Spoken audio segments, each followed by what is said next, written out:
السلام علیکم ورحمۃ اللہ وبرکاتہ۔ ناظرین، آج پیغام افطار منہاج کے ساتھ شب قدر کی شام آپ کی خدمت میں حاضر ہیں، اور محمد شاہد بابر کے ساتھ ہمارے مہمان محترم ڈاکٹر رفیق حبیب صاحب، محترم محمد عمیر رضوی صاحب کے علاوہ پاکستان سے ہمیں جوائن کر رہے ہیں محترم پروفیسر علامہ محب اللہ اظہر صاحب، اور پاکستان کے بڑے معروف قاری محترم المقام قاری فقیر محمد مسعودی صاحب اور علامہ عدیل قاسمی صاحب۔ تو آئیے بلا تاخیر آج کے پروگرام کا آغاز اللہ کے مقدس کلام سے کرتے ہیں، اور آج کی شب لیلۃ القدر میں یہ کلام اللہ تبارک و تعالیٰ نے نازل فرمایا، اور اس کا ذکر اللہ تعالیٰ نے سورہ قدر میں یوں فرمایا: انا انزلناہ فی لیلۃ القدر لیلۃ القدر خیر من الف وما ادراک ما لیلۃ القدر لیلۃ القدر خیر من الف شہر۔ آئیے آیات بینات کی تلاوت سنتے ہیں محترم المقام قاری فقیر محمد مسعودی صاحب سے۔ السلام علیکم۔ وعلیکم السلام ورحمۃ اللہ وبرکاتہ۔ جناب قاری صاحب، خیریت سے ہیں آپ؟ وعلیکم السلام ورحمۃ اللہ۔ جی قاری صاحب تلاوت فرمائیے۔ جی، اعوذ باللہ من الشیطان الرجیم، بسم اللہ الرحمن الرحیم۔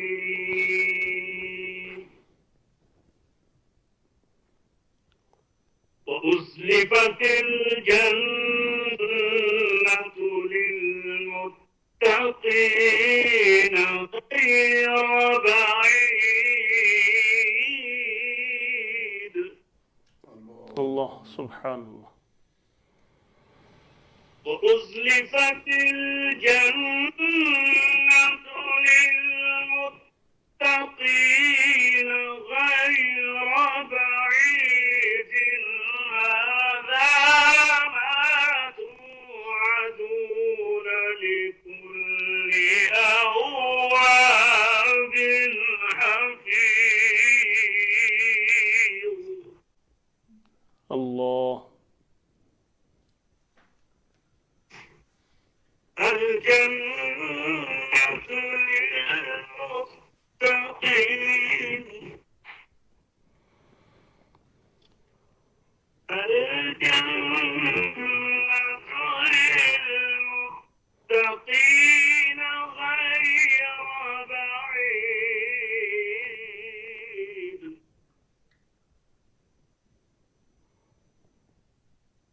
وأزلفت الجنة للمتقين غير بعيد، هذا ما توعدون لكل أواب حفيظ۔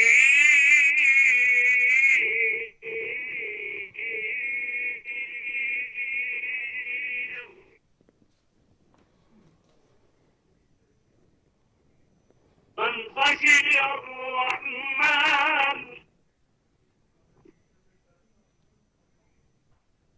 من خشي الرحمن بالغيب وجاء بقلب منيب، ادخلوها بسلام۔ سبحان اللہ، اللہ اکبر۔ ادخلوها بسلام،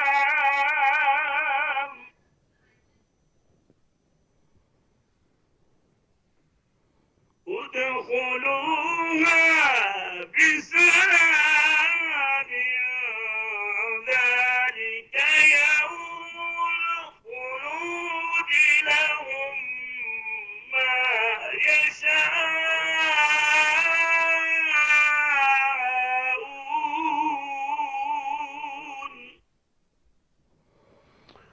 اللہ اللہ سبحان اللہ. لهم ما يشاءون فيها ولدينا مزيد.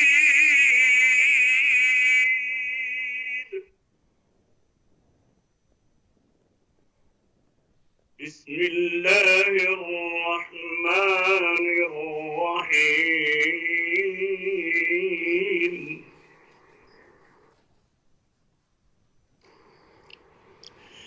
بسم الله الرحمن الرحيم.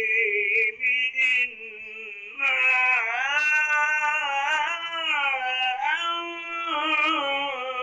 أنزلناه في ليلة القدر. سبحان اللہ.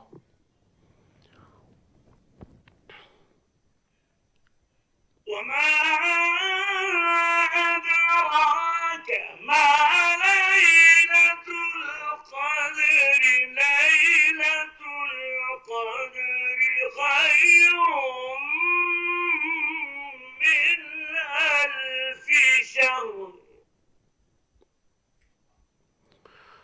سبحان اللہ. تنزل الملائكة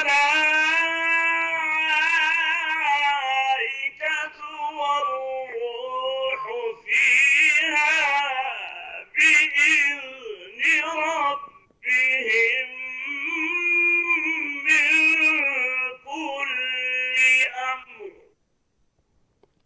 اللہ سبحان اللہ. وما أدراك ما ليلة القدر.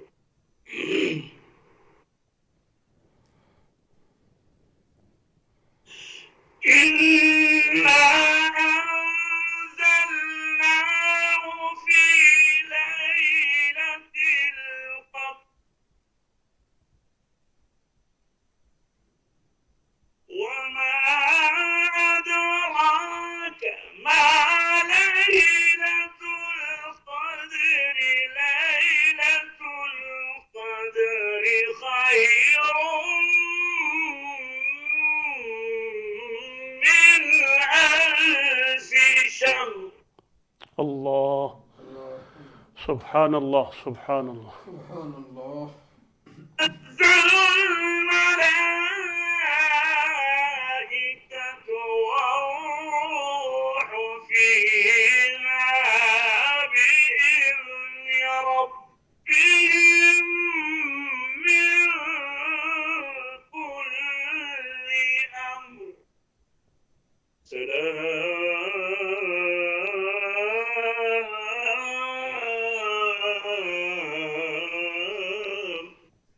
سلام هي حتى مطلع الفجر. سلام هي حتى مطلع الفجر. صدق الله العظيم. ماشاء اللہ ماشاء اللہ بارک اللہ. محترم قاری صاحب بہت شکریہ، آپ نے انتہائی خوبصورت آواز میں قرآن پاک کی تلاوت سے ہمارے دلوں کو منور فرمایا. ناظرین، یہ تھے قاری فقیر محمد مسعودی صاحب، جن کی ایک طویل عمر قرآن پاک کی خدمت میں گزری ہے اور قرآن پاک کی تلاوت کرتے، سناتے، پڑھتے، پڑھاتے قرآن پاک کے خادم کے طور پر انہوں نے زندگی گزاری. اللہ تبارک و تعالی ہمیں بھی یہ ذوق و شوق نصیب فرمائے. جب لیا نام نبی میں نے دعا سے پہلے، میری آرزو پہنچی وہاں دعا سے پہلے. کرنا منزل کی طلب رہنما سے پہلے، ذکر محبوب سنا ذکر خدا سے پہلے. حق سے کرتا ہوں دعا پڑھ کے محمد پہ درود. حق سے کرتا ہوں دعا پڑھ کے محمد پہ درود. یہ وسیلہ بھی ضروری ہے دعا سے پہلے، اور تیرے عرفان پہ موقوف ہے عرفان خدا، تیرے عرفان پہ موقوف ہے عرفان خدا، کہ تیرا نام سنا ہم نے خدا سے پہلے۔ تلاوت کلام پاک کے بعد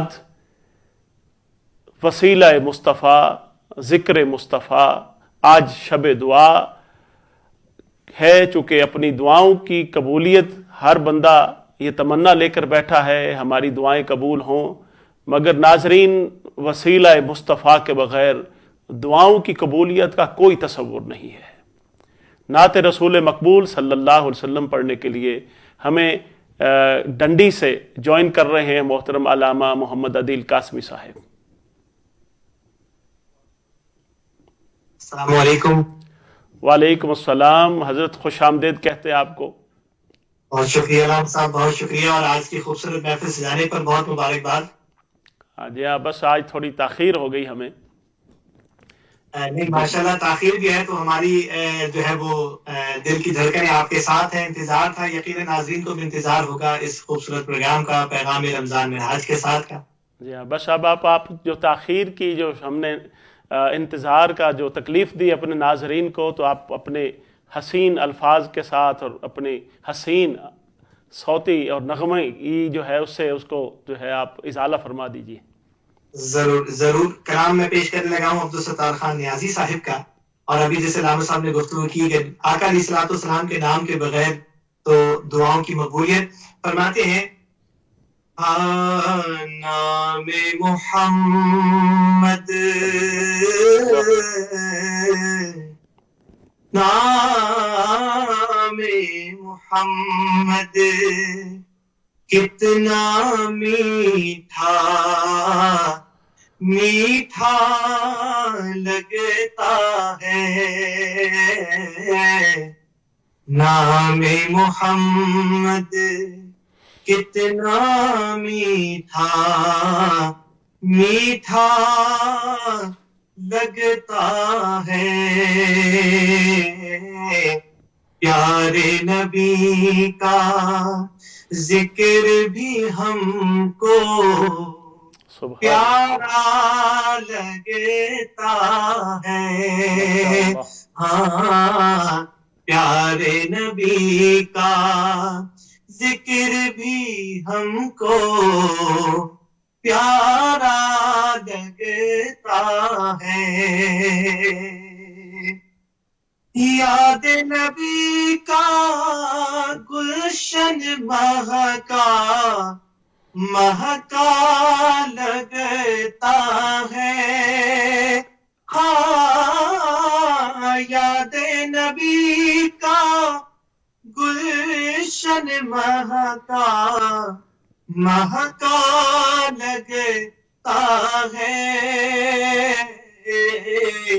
محفل میں موجود ہے آقا ایسا لگتا ہے، محفل میں موجود ہے آقا، محفل میں موجود ہے آقا ایسا لگتا ہے، نام محمد کتنا میٹھا میٹھا لگتا ہے، آنکھوں میں مازاغ کا کجلا، سر طٰہٰ کا تاج، آنکھوں میں مازاغ کا کجلا، سر طٰہٰ کا تاج، کیسے کہوں میں کملی والا ہم سا لگتا ہے، کیسے کہوں وہ کملی والا ہمیں سا لگتا ہے پیار نبی کا ذکر بھی ہم کو پیارا لگتا ہے غوث و قطب اب دال قلندر سب ان کے محتاج غوث و قطب اب دال قلندر سب ان کے محتاج میرا داتا ہر داتا کا ارے داتا لگتا ہے میرا داتا ہر داتا کا داتا لگتا ہے. اور میں حاصل اکرام شعر پیش کرنے لگا ہوں. جی آؤ سنائے اپنے نبی کو اپنے من کی بات آؤ سنائے اپنے نبی کو اپنے من کی بات ان کے علاوہ کون نیازی ان کے علاوہ کون نیازی اپنا لگتا ہے ان کے علاوہ ان کے علاوہ ان کے علاوہ کون نیازی اپنا لگتا ہے. نام محمد کتنا میٹھا میٹھا لگتا ہے. ماشاء اللہ ماشاء اللہ، بہت خوب. نام محمد کتنا پیارا پیارا لگتا ہے، اور اس نام کی برکت سے آج کی شام بھی انشاءاللہ بہت پیاری ہونے والی ہے اور بہت ہی حسین ہونے والی ہے. ناظرین، علامہ عادل قاسمی صاحب انشاءاللہ ہمارے ساتھ رہیں گے، اور پروگرام کا اختتام بھی ان کی خصوصی نعت پر اور ان کے خصوصی سلام پر ہوگا. شب قدر یا لیلۃ القدر رمضان کریم کی تمام راتوں سے افضل ہے، اور اسی رات کو اللہ تعالیٰ نے 1000 مہینوں سے بہتر قرار دیا ہے. جس شخص نے یہ ایک رات عبادت میں گزاری، گویا اس نے اپنی زندگی کے 83 برس اور 4 ماہ عبادت میں گزارے. اس رات کو قدر والی رات کہا گیا ہے. اس نام سے اس کو موسوم کرنے کی وجہ اور اس عنوان سے معنون کرنے کی وجہ امام زہری فرماتے ہیں کہ قدر کا معنی ہے مرتبہ و مقام، کیونکہ یہ رات باقی تمام راتوں کے مقابلے میں شرف و مرتبہ میں سب سے اعلیٰ ہے، اس لیے اس کو لیلۃ القدر کہا جاتا ہے. سیدنا عبداللہ ابن عباس رضی اللہ تعالی عنہما فرماتے ہیں کہ اس کو قدر والی رات اس لیے بھی کہتے ہیں کہ اس رات میں اللہ تبارک و تعالی نے اپنی قابل قدر کتاب اور قابل قدر امت کے لیے قابل قدر اور قابل عظمت رسول کے ذریعے اور اس رسول کی معرفت کے ذریعے جو ہے اس امت کو عطا فرمائی، نازل فرمائی قرآن پاک کی کتاب. اور اس صورت میں قدر کا جو لفظ ہے وہ 3 مرتبہ آیا ہے، اس لیے 3 چیزوں کی طرف اشارہ ہے: قابل قدر کتاب، قابل قدر امت اور قابل قدر نبی اور رسول صلی اللہ علیہ وسلم. ناظرین، قدر کا ایک معنی تنگی بھی ہے.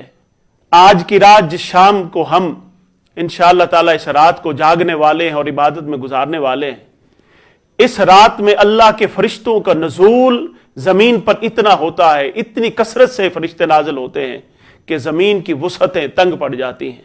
اس لیے اس رات کو قدر و منزلت والی رات کہا جاتا ہے، اور ایسی رات کہ جس رات فرشتے نازل ہوں اور زمین کی وسعتیں تنگ پڑ جائیں۔ ناظرین، لیلۃ القدر صرف اور صرف حضور نبی پاک صلی اللہ علیہ وسلم کی امت کی خصوصیت ہے۔ حضرت انس فرماتے ہیں کہ ان اللہ وہب لامتی لیلۃ القدر لم یؤتها من کان قبلہم۔ حضور نے فرمایا کہ یہ رات صرف اور صرف میری امت کو عطا کی گئی ہے، اس سے پہلے انسانیت میں کسی نبی اور کسی رسول کو یہ رات عطا نہیں کی گئی۔ نبی پاک صلی اللہ علیہ وسلم نے فرمایا من قام لیلۃ القدر ایمانا و احتسابا غفر له ما تقدم من ذنبہ، جس نے اس رات کو اللہ کے حضور اپنی گناہوں کے احتساب کرتے ہوئے اور ثواب کی نیت کے ساتھ گزارا اور اللہ کے حضور توبہ کے لیے گزارا، تو یقیناً اللہ تبارک و تعالیٰ اس کے پچھلے سارے گناہ معاف فرما دے گا۔ سیدہ عائشہ صدیقہ رضی اللہ تعالیٰ عنہ نے عرض کیا یا رسول اللہ، اگر میں اس رات کو پالوں تو میں کیا پڑھوں، اللہ سے کیا مانگوں؟ نبی پاک صلی اللہ علیہ وسلم نے یہ دعا تعلیم فرمائی، اے عائشہ یہ دعا مانگا کرو، اللہم انک عفو تحب العفو فاعف عنی، اے اللہ تو معاف کرنے والا ہے اور تو معاف کرنا پسند فرماتا ہے، لہٰذا مجھے بھی معاف فرما دے۔ آج کی شب پر گفتگو کرنے کے لیے اور آج کی شب کی فضائل اور ان میں کیا کیا معمولات انسان کر سکتا ہے، ان معمولات پر گفتگو کرنے کے لیے ہمیں پاکستان سے جوائن کر رہے ہیں منہاج یونیورسٹی لاہور سے پروفیسر علامہ محب اللہ اظہر صاحب، ان کو اپنے پروگرام میں خوش آمدید کہتے ہیں۔ السلام علیکم ورحمۃ اللہ۔ وعلیکم السلام۔ علامہ صاحب آپ کو پیغام افطار منہاج کے ساتھ پروگرام میں خوش آمدید کہتے ہیں۔ شکریہ آپ کا، خیریت سے ہیں؟ ٹی وی پہ مجھے حاضر ہونے کا موقع فرمایا، خصوصاً جناب ڈاکٹر رفیق حبیب صاحب، علامہ شاہد بابر صاحب اور تمام دوستوں کا بہت شکریہ۔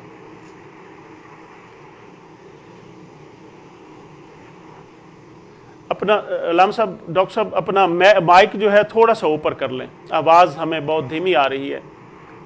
اور جی کیا فرماتے ہیں آج کی رات کے حوالے سے؟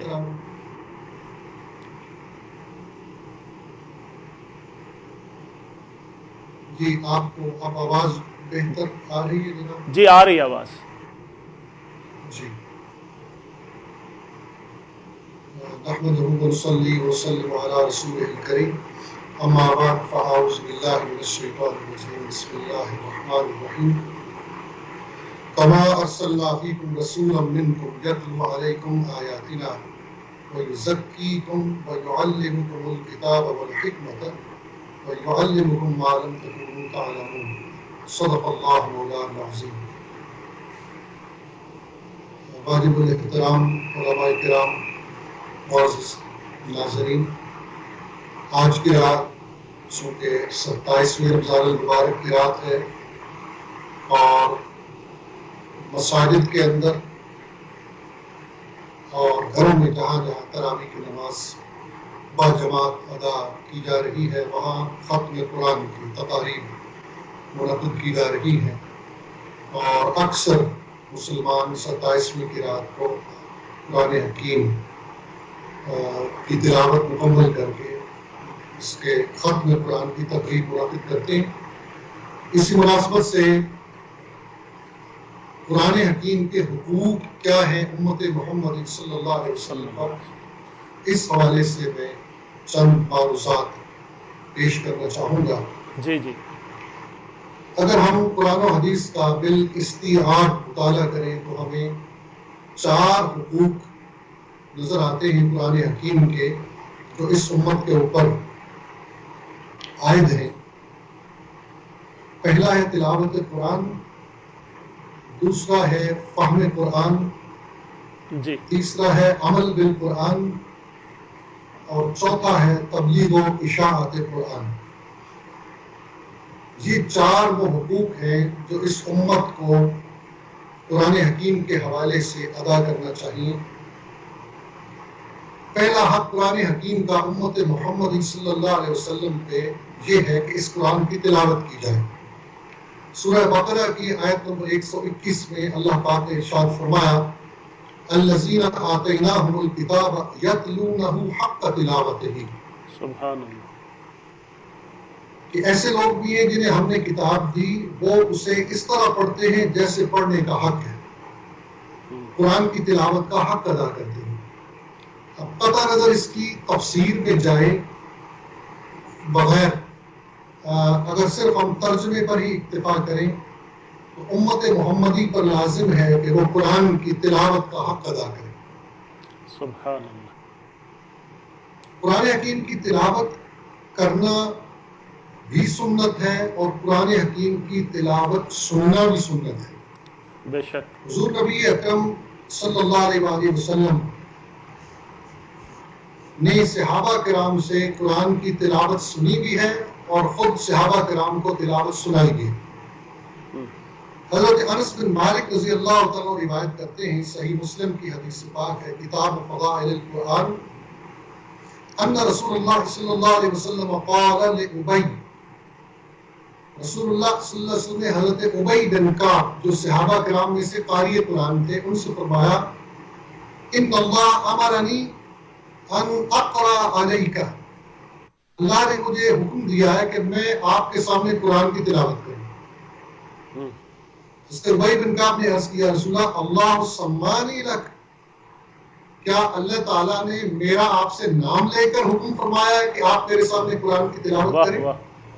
قال اللہ سماک لی، فرمایا اے ابی اللہ نے تمہارا نام لے کر مجھے حکم دیا ہے کہ میں تمہیں قرآن سناؤں۔ قال فجعل ابی یبکی، راوی کہتے ہیں کہ حضرت ابی بن کعب نے جب یہ سنا تو رونا شروع کر دیا اپنی خوش نصیبی پہ کہ اللہ رب العزت نے دو جہانوں کے آقا سے میرا نام لے کے یہ حکم فرمایا ہے کہ میں ان کے سامنے قرآن پڑھوں۔ اسی طرح حضور نبی اکرم صلی اللہ علیہ وسلم قرآن کی تلاوت کو سننا بھی بہت پسند فرماتے تھے، چنانچہ آپ نے حضرت عبداللہ بن مسعود رضی اللہ تعالیٰ عنہ ان سے فرمایا کہ اے عبداللہ بن مسعود میرے سامنے قرآن پڑھو۔ حضرت عبداللہ بن مسعود نے عرض کیا رسول اللہ کیا میں آپ کے سامنے قرآن پڑھوں حالانکہ آپ پر قرآن نازل ہوا؟ آپ صلی اللہ علیہ وسلم نے ارشاد فرمایا کہ میں چاہتا ہوں کہ میں کسی اور سے قرآن سنوں۔ چنانچہ حضرت عبداللہ بن مسعود فرماتے میں نے سورہ نساء پڑھنا شروع کی حتیٰ کہ جب میں اس آیت پہ پہنچا فَكَيْفَ إِذَا جِئْنَا مِن كُلِّ أُمَّةٍ بِشَهِيدٍ وَجِئْنَا بِكَ عَلَىٰ هَٰؤُلَاءِ شَهِيدًا، قیامت کا دن ہوگا، ہر امت کے اوپر اس امت کا نبی گواہ بن کے آئے گا اور گواہی دے گا، تب اس امت کے لوگوں کا ایمان مقبول ہوگا۔ جب سارے نبی گواہی دے چکیں گے تو ساری گواہیوں کے اوپر پھر حضور نبی اکرم صلی اللہ علیہ وسلم کی گواہی لائی جائے گی تو تب ان کی گواہی بھی مقبول ہوگی۔ اللہ نے حضور نبی اکرم صلی اللہ علیہ وسلم کی یہ شان بیان کی، اے حبیب وہ منظر کیسا ہوگا تو قیامت والے دن ہم ہر امت کے اوپر ایک گواہ لائیں گے اور آپ کو پھر سب کے اوپر گواہ بنا کے لائیں گے۔ تو جب حضرت عبداللہ بن مسعود نے یہ آیت پڑھی حضور نبی اکرم صلی اللہ علیہ وسلم نے اپنی شان قرآن میں سنی تو چشمان مقدس سے آنسو رواں ہو گئے۔ راوی کہتے ہیں کہ پاس بیٹھے صحابی نے ٹھوکا دے کر حضرت عبداللہ بن مسعود سے جو ہے توجہ دلائی، مبسوط کروائی کہ عبداللہ بن مسعود نگاہیں اوپر کرو دیکھو حضور نبی اکرم صلی اللہ علیہ وسلم قرآن کی یہ آیات سن کر وہ چشمان مقدس سے آنسو بہا رہے ہیں۔ ان روایات سے یہ بات سمجھ میں آتی کہ قرآن حکیم کی تلاوت کرنا بھی سنت ہے اور قرآن کی تلاوت سننا بھی سنت ہے۔ سبحان اللہ۔ دوسرا حق، اب اس پہ احادیث مبارکہ تو بہت زیادہ ہے، ایک اور میں روایت عرض کر دیتا ہوں۔ حضرت ابو امامہ باہری رضی اللہ عنہ روایت کرتے ہیں رسول اللہ صلی اللہ علیہ وسلم نے ارشاد فرمایا قرآن مجید پڑھا کرو کیونکہ وہ قیامت کے دن اپنے پڑھنے والوں کی شفاعت کرے گا۔ تو قرآن کو پڑھنا، اس کی تلاوت کرنا یہ خود باعث شفاعت ہے اور قیامت والے دن قرآن شفیع بن کے آئے گا۔ جی دوسرا حق اس امت پہ قرآن کا یہ ہے کہ قرآن مجید کی نہ صرف تلاوت کی جائے بلکہ اس کے معنی اور مطالب کو سمجھا بھی جائے۔ حضرت عثمان غنی رضی اللہ عنہ روایت کرتے ہیں، صحیح بخاری کتاب فضائل القرآن، آقا نے فرمایا خیرکم من تعلم القرآن وعلمہ، قرآن حکیم کو سیکھنا اور سکھانا۔ آقا نے فرمایا تم میں سے بہترین لوگ وہ ہیں جو خود قرآن حکیم کا علم حاصل کریں اور پھر دوسروں کو بھی سکھائیں۔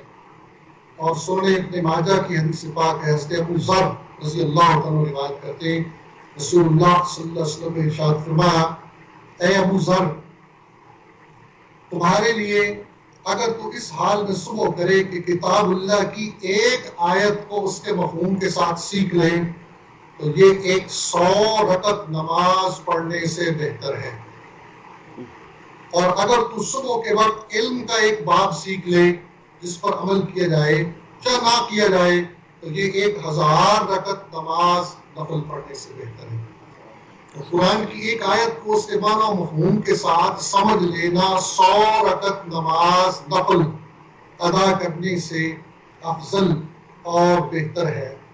اور یہ روایت بہت پیاری، حضرت ابن عباس فرماتے ہیں، امام طبرانی نے اس کو روایت کیا المعجم الاوسط میں، رسول اللہ صلی اللہ علیہ وسلم نے ارشاد فرمایا احب العرب للثلاث، عربوں سے 3 وجوہات کی بنا پہ محبت کرو، لأنی عربی، کیونکہ میں عربی، والقرآن عربی، اور قرآن عربی ہے، ولسان اہل الجنت عربی، اور اہل جنت کی زبان عربی ہے۔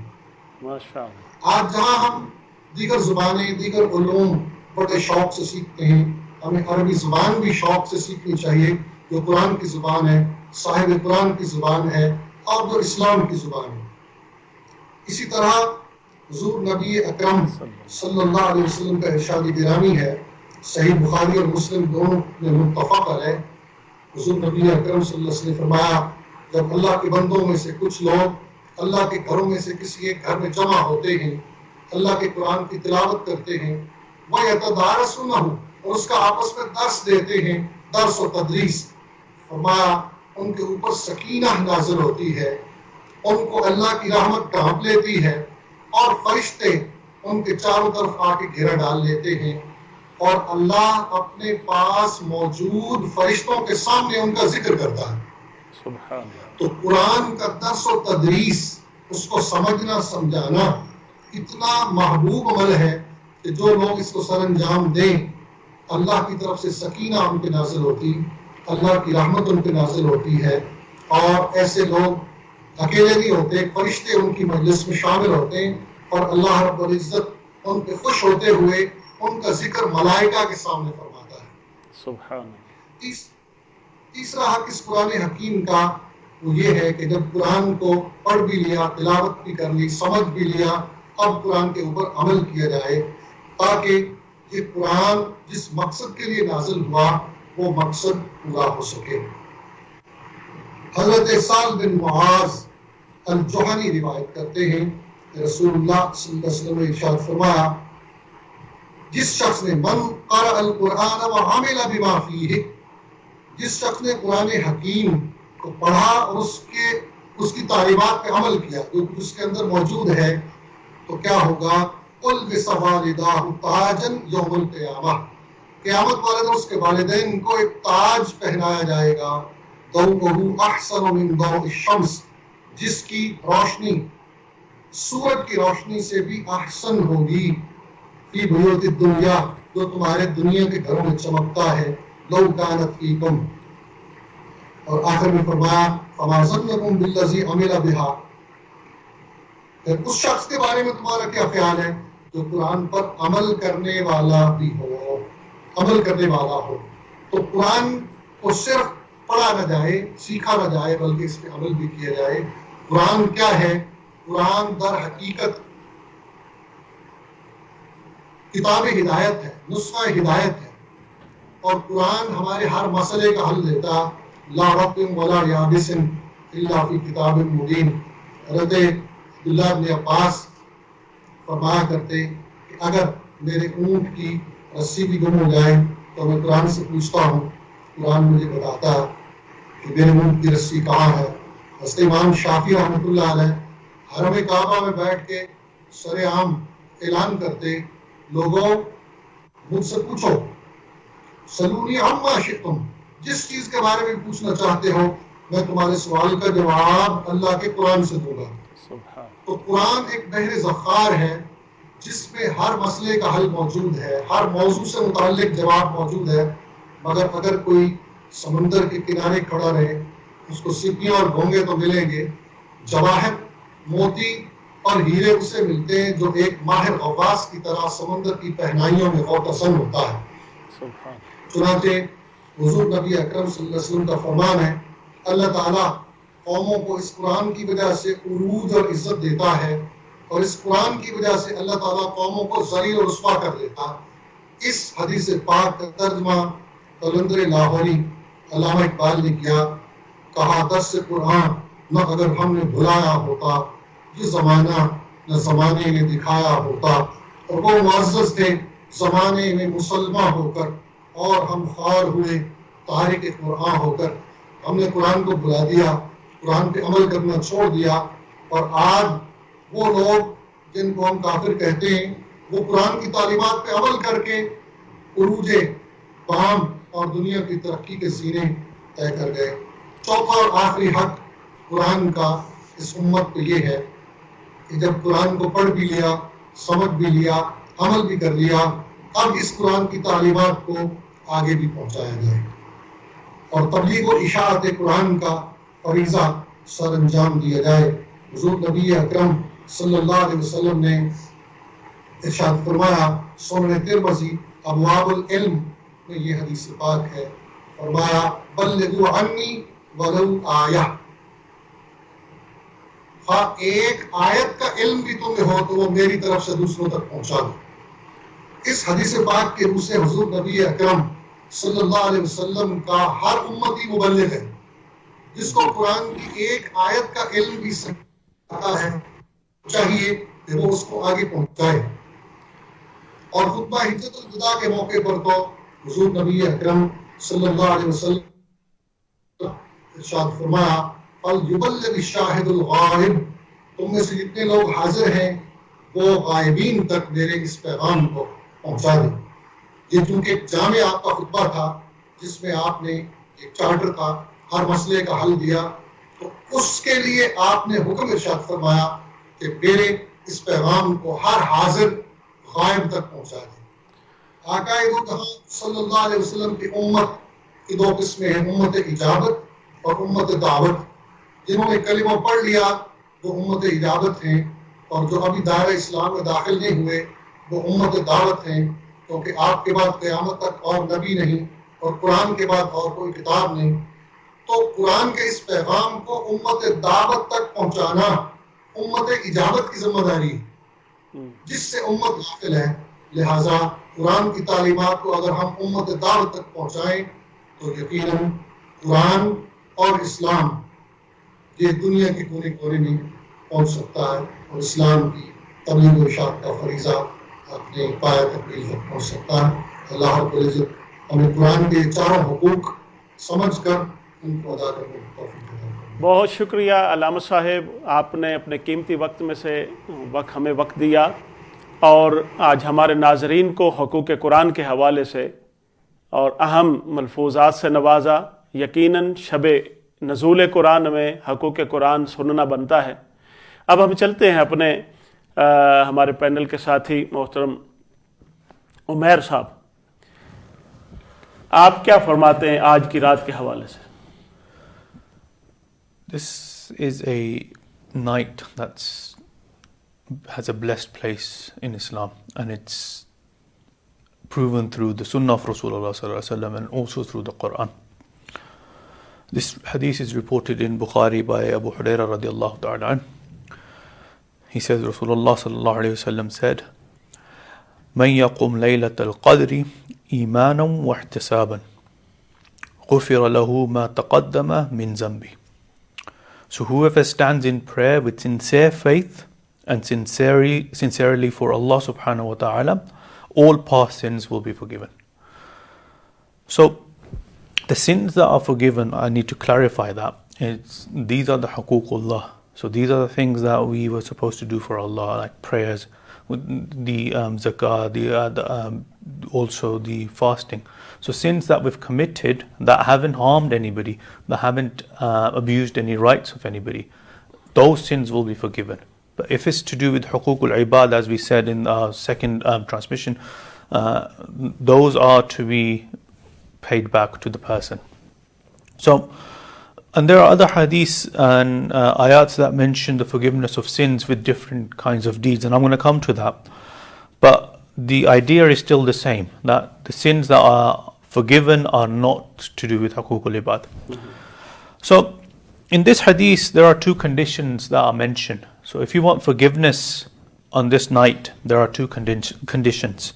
One of those conditions is Iman, having total, absolute faith in Allah subhanahu wa ta'ala, and also having absolute faith that Allah subhanahu wa ta'ala on this blessed night, if you stand in prayer, will forgive you.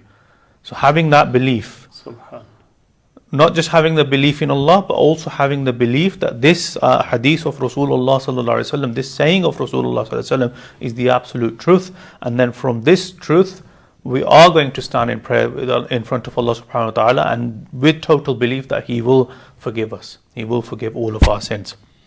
So that's the Iman side of things. The second condition that was mentioned is ihtisab.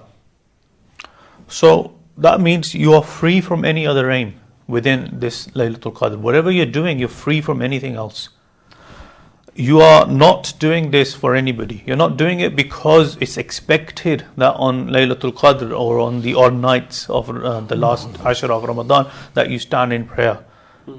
Because this is an expectation in Pakistan and other countries as well. There is an expectation that you do more nawafil prayers and you do more recitation of the Quran on this night.